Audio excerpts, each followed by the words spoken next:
चीन के मुंह से भारत ने छीनी 70,000 की फैक्ट्रियां। जिसकी उम्मीद नहीं थी, अमेरिका ने लिया वही फैसला, भारत को लिस्ट से किया बाहर।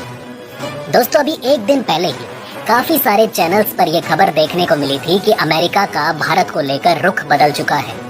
अब अमेरिका भी रूस की तरह भारत के साथ अपने रिश्ते मजबूत बनाकर ट्रेड और डिफेंस सेक्टर में भारत के साथ कंधे से कंधा मिलाकर काम करेगा। हमें प्रतिबंधों की चिंता करने की कोई जरूरत नहीं होगी और न ही रूसी समर्थन की। हालांकि इस पर हम यही कहना चाहेंगे कि अमेरिका पर इतनी जल्दी विश्वास करना मतलब अपने ही पैरों पर कुल्हाड़ी मारने जैसा है, क्योंकि अमेरिका कोई भी काम फोकट में नहीं करता। जिस चीज में अमेरिका का फायदा ना हो, अमेरिका वहां भटकता भी नहीं। लेकिन आज जो फैसला अमेरिकी सरकार की ओर से लिया गया, उसे देखने के बाद ये पता चलता है कि अमेरिका को भारत पर भरोसा करने के अलावा कोई और रास्ता नहीं रहा। भारत एक बढ़ती अर्थव्यवस्था है, इसे ठुकराया नहीं जा सकता। दरअसल दोस्तों, रिपोर्ट निकल कर आ रही है कि अमेरिकी ट्रेजरी विभाग ने भारत को अपनी मुद्रा निगरानी सूची यानी कि करेंसी मॉनिटरिंग लिस्ट से बाहर निकाल दिया है। अब मुद्रा निगरानी सूची यानी कि करेंसी मॉनिटरिंग लिस्ट है क्या, उसे पहले समझ लेते हैं। दोस्तों, कहा जाता है कि अमेरिका ने अपने प्रमुख भागीदारों यानी कि मित्र देशों की मुद्रा पर निगरानी रखने के लिए ये सूची तैयार की है। करेंसी मॉनिटरिंग लिस्ट के जरिए अमेरिका अपने प्रमुख व्यापार भागीदारों के मुद्रा संबंधित गतिविधियों और आर्थिक नीतियों पर नजर रखता है। जिन देशों के फॉरेन एक्सचेंज रेट या फिर व्यापार पर अमेरिका को शक है, तो उन देशों को इस सूची में डाल दिया जाता है। और जो भी देश इस लिस्ट में शामिल है, वो अमेरिका के साथ मुक्त व्यापार समझौता साइन नहीं कर सकता। भारत पिछले 2 सालों से अमेरिका के करेंसी मॉनिटरिंग लिस्ट में शामिल था, तभी तो भारत अमेरिका के साथ फ्री ट्रेड एग्रीमेंट साइन नहीं कर पाया। भारत के अलावा इस लिस्ट में चीन, Japan, Korea, Germany, Malaysia, Singapore और ताइवान जैसे कई देश शामिल थे। लेकिन अब क्योंकि अमेरिका को भारत के फॉरेन रिजर्व, शुद्ध व्यापार और आर्थिक नीतियों पर भरोसा हो चुका है, इसलिए अमेरिका ने भारत को ऐसी लिस्ट से बाहर निकालने का फैसला किया। ये फैसला ऐसे समय पर लिया गया जब अमेरिकी ट्रेजरी सचिव जेनेट एलन नई दिल्ली के दौरे पर है।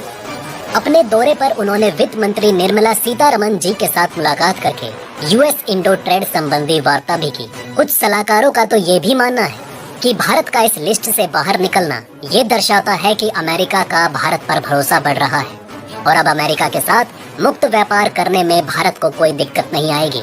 और इसका जिक्र अमेरिकी ट्रेजरी सचिव जेनेट एलन ने भी किया है। उन्होंने शुक्रवार को ही बैठक के दौरान अमेरिकी राष्ट्रपति जो बाइडेन के कथन का जिक्र करते हुए कहा कि भारत अमेरिका अनिवार्य साझेदार है और आने वाले दिनों में ऐसे बहुत सारे व्यापारी और सैन्य संबंधी डील भारत अमेरिका में की जाएगी, जो दोनों देशों के व्यापार को 20 बिलियन से बढ़ाकर 50 बिलियन कर देगी। खैर दोस्तों, बड़े दिनों के बाद अमेरिका की ओर से एक अच्छी खबर सुनने को मिल रही है। तो दोस्तों, इसका क्रेडिट आप किसको देना चाहेंगे? नीचे कमेंट करके अपनी राय जरूर बताइएगा। वहीं दोस्तों, दूसरी तरफ आखिरकार वो हो चुका है जिसका चीन को सबसे ज्यादा डर था। दरअसल अब से कुछ समय पहले चीन से एक बहुत बड़ी खबर निकलकर सामने आई है और भारत के लिए ये जितनी ज्यादा बड़ी खुशखबरी है, चीन के लिए उतनी ही बड़ी दुख वाली खबर है। मैं ऐसा क्यों कह रहा हूँ, कारण आपके सामने है। स्क्रीन पर आप देखिए, फॉक्सकॉन ने ऐलान किया है कि वो भारत में अपनी वर्क फोर्स को बढ़ाने जा रहा है। मतलब अब वो और लोगों को नौकरियों पर रखेगा। और कितना, जानकर आप हैरान रह जाओगे। अभी फॉक्सकॉन की जो भारत में फैक्ट्री है, उसमें 17,000 लोग काम करते हैं, लेकिन अब ये बढ़कर 4 गुना से भी ज्यादा हो जाएंगे। और फॉक्सकॉन अपनी इंडस्ट्री को इतना बड़ा करेगा कि उसमें 70,000 लोग एक साथ काम करेंगे और ये एप्पल के लिए आईफोन का निर्माण करेंगे। अब फॉक्सकॉन ने ये कदम क्यों उठाया है, उसका कारण भी आपकी आंखों के सामने है। अब से कुछ समय पहले चीनी सरकार ने ये कहा है कि वो अब कोरोना के जो रेस्ट्रिक्शन है यानी कि जो लॉकडाउन है, उसे और ज्यादा मजबूत करने जा रहे हैं। मतलब अगर किसी इलाके में कोरोना का 1-2 केस भी पाया जाता है, तो वहाँ पर और अधिक कठोर लॉकडाउन लगाया जाएगा। और अब तक चीनी सरकार कुछ इस तरीके का लॉकडाउन लगाती थी कि अपनी जो फैक्ट्रियां हैं उसे कुछ घंटों के लिए छूट दे दी जाती थी।